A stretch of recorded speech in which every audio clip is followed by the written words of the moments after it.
The first rule of a meaningful life establishes a principle that precedes and underlies all other principles. You cannot live authentically or effectively until you understand who you actually are, separate from what you've been told to be.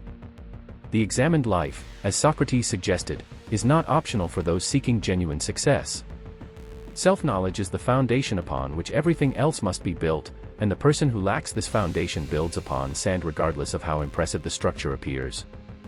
This rule recognizes that most people move through life operating from inherited scripts. They pursue goals because others established those goals as worthy. They adopt values because they were taught those values matter. They build lives around identities that were assigned to them rather than chosen by them.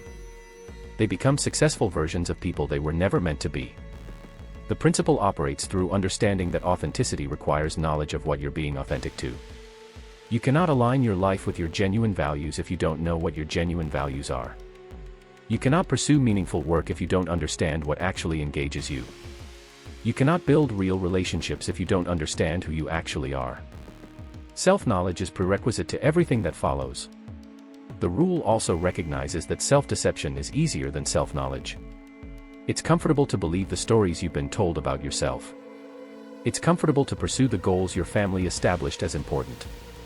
It's comfortable to maintain the identity that won you approval in childhood. The discomfort of genuine self-examination, of discovering that what you thought you wanted isn't actually what you want, of recognizing that your talents lie in different directions than you've been pursuing, this discomfort keeps most people from authentic self-knowledge. Yet this discomfort is exactly where the work must happen. The person willing to face uncomfortable truths about themselves, to question inherited beliefs about what matters, to examine whether their current path actually reflects their genuine nature, gains the foundation from which a meaningful life can be built. The person avoiding this examination remains reactive, responding to scripts written by others, building a life that looks good from outside but feels empty from inside. Successfully implementing this rule requires examining yourself across multiple dimensions. The first dimension is your genuine values, not what you say you value, not what you were taught to value, but what you actually care about when everything is stripped away. The person claiming they value family above all but sacrificing every family relationship for career advancement doesn't actually hold that value. The person saying success matters most but making choices that prevent success doesn't actually prioritize it. Discovering your genuine values requires examining your actual choices over time. What do you actually spend time on? What do you protect fiercely? What would you sacrifice for? What disturbs you when you see it violated? These behavioral indicators reveal your genuine values far more accurately than your stated values do. The second dimension is your genuine talents and capabilities. You have actual strengths that are particular to you.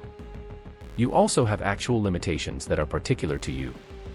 Self-knowledge requires accurate assessment of both. The person who overestimates their talents pursues paths they cannot succeed in. The person who underestimates their talents wastes capabilities that could make significant contributions.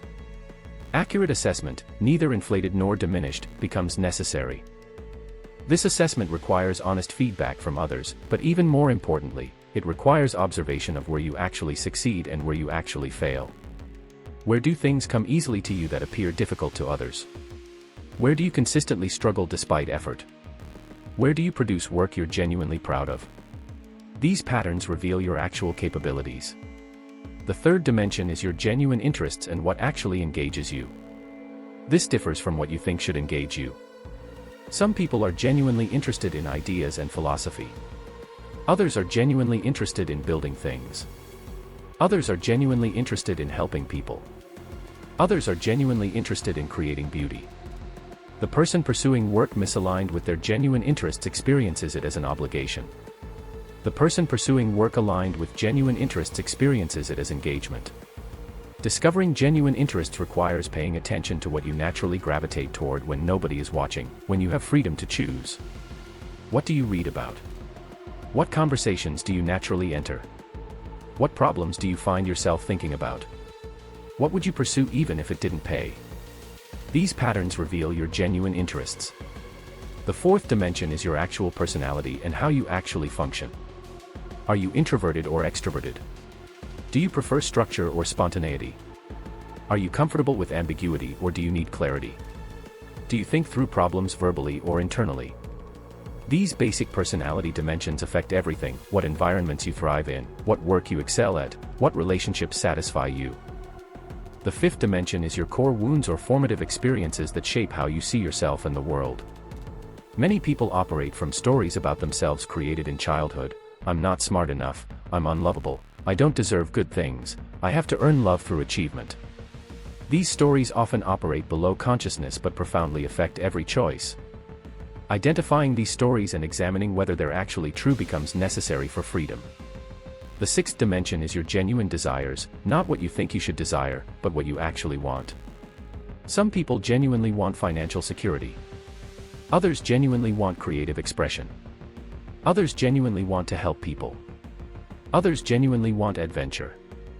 Others genuinely want peace and simplicity. There's no correct desire. But misalignment between your actual desires and your life choices creates constant internal conflict. Throughout history, figures who built meaningful lives often began with genuine self-knowledge.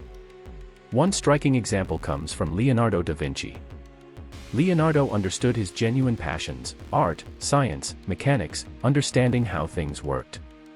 Rather than pursuing paths that society said should matter, Leonardo pursued what genuinely engaged him. This self-knowledge, combined with talent, allowed him to make contributions across multiple fields. Similarly, figures who failed to achieve meaningful lives often did so partly because they pursued lives misaligned with their genuine nature. The person with genuine creative gifts pursuing corporate success often experienced their work as hollow. The person with genuine interest in service pursuing wealth accumulation often experienced emptiness despite financial success. In religious and philosophical contexts, self-knowledge has long been recognized as foundational. The Christian examination of conscience, the Buddhist practice of self-inquiry, the Stoic practice of understanding your own nature and virtue, all recognize that understanding yourself precedes living well. In contemporary career contexts, people who understand their genuine interests, talents, and values often build more satisfying careers than those pursuing paths based on prestige or family expectations. The person who understands they're genuinely interested in building things can pursue that. The person who understands they're genuinely interested in ideas can pursue that. Alignment between genuine nature and chosen path creates both better performance and better satisfaction. In relationship contexts, people who understand their genuine needs, their actual personality, their real values often build better relationships. The person understanding they genuinely need deep connection can pursue relationships aligned with that. The person understanding they genuinely value independence can arrange relationships accordingly. Self-knowledge prevents the common pattern of forcing yourself into relationship structures that don't fit your genuine nature. In financial contexts, people who understand their genuine values around money make better choices.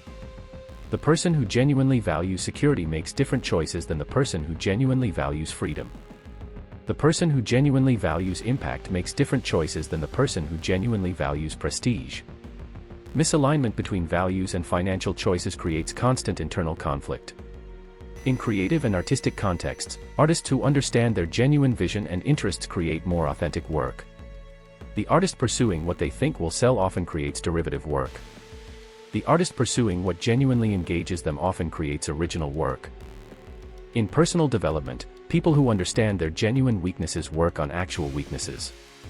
The person who overestimates their patience might work on patience when their actual weakness is attention to detail. Self-knowledge prevents wasting energy on problems you don't actually have. The primary challenge in implementing this rule is recognizing and overcoming self-deception. People are remarkably skilled at deceiving themselves about who they are and what they want. You can convince yourself that you genuinely value something you don't actually value. You can convince yourself that you genuinely want something you don't actually want. You can convince yourself that you're genuinely interested in something that actually bores you. Overcoming self-deception requires multiple approaches. One is honest feedback from people who know you well and who care enough to tell you the truth. Another is examining the gap between what you claim to believe and how you actually behave. Another is paying attention to your emotional responses, boredom, engagement, resentment, fulfillment, as indicators of alignment or misalignment between your life and your genuine nature. The challenge also involves releasing stories about yourself that may have been true once but are no longer true. The person who was struggling in school may have internalized, "I'm not smart." The person who was rejected romantically may have internalized, "I'm unlovable." These stories can persist even after circumstances that created them have long passed. Rule 1 establishes that genuine self-knowledge is the foundation upon which a meaningful life must be built. You cannot live authentically if you don't understand who you authentically are. You cannot pursue meaningful work if you don't understand what engages you. You cannot build genuine relationships if you don't understand who you are. You cannot make choices aligned with your actual values if you don't know what your actual values are. Master this rule by examining your genuine values through your actual choices, by honestly assessing your genuine talents and capabilities, by identifying what actually engages you, by understanding your genuine personality and needs, by identifying core wounds and stories, and by aligning your actual life with your genuine nature rather than trying to force yourself into shapes that don't fit. The first rule of life, then, is really a rule about authenticity and foundation. Those who master it understand that everything else, career, relationships, contribution, must be built on the foundation of genuine self-knowledge. Know thyself first, and all else that follows will have an authentic foundation. Ignore this rule, and you build an impressive structure on sand that will eventually crumble beneath you.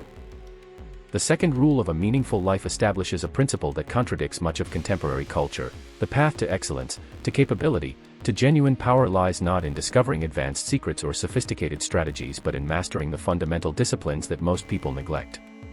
The person who sleeps well, who nourishes their body properly, who moves regularly, who develops genuine focus, and who manages their emotions effectively outperforms the person seeking shortcuts, hacks, and advanced techniques, regardless of how clever those advanced techniques might be. This rule recognizes a fundamental mismatch between where people focus their effort and where actual results come from. Most people search endlessly for the advanced secret, the perfect productivity system, the optimal trading strategy, the breakthrough diet, the life hack that will finally unlock success.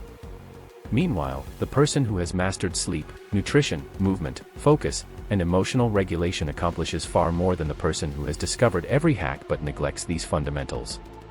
The principle operates through understanding that everything is built on foundation. The structure built on a poor foundation fails regardless of how sophisticated the structure is. The body deprived of sleep cannot think clearly regardless of intelligence. The body malnourished cannot perform at capability regardless of potential. The person without regular movement accumulates physical and psychological costs that undermine everything else. A person without genuine focus cannot accomplish anything regardless of how much time they spend. The person overwhelmed by emotional dysregulation cannot make good decisions regardless of knowledge.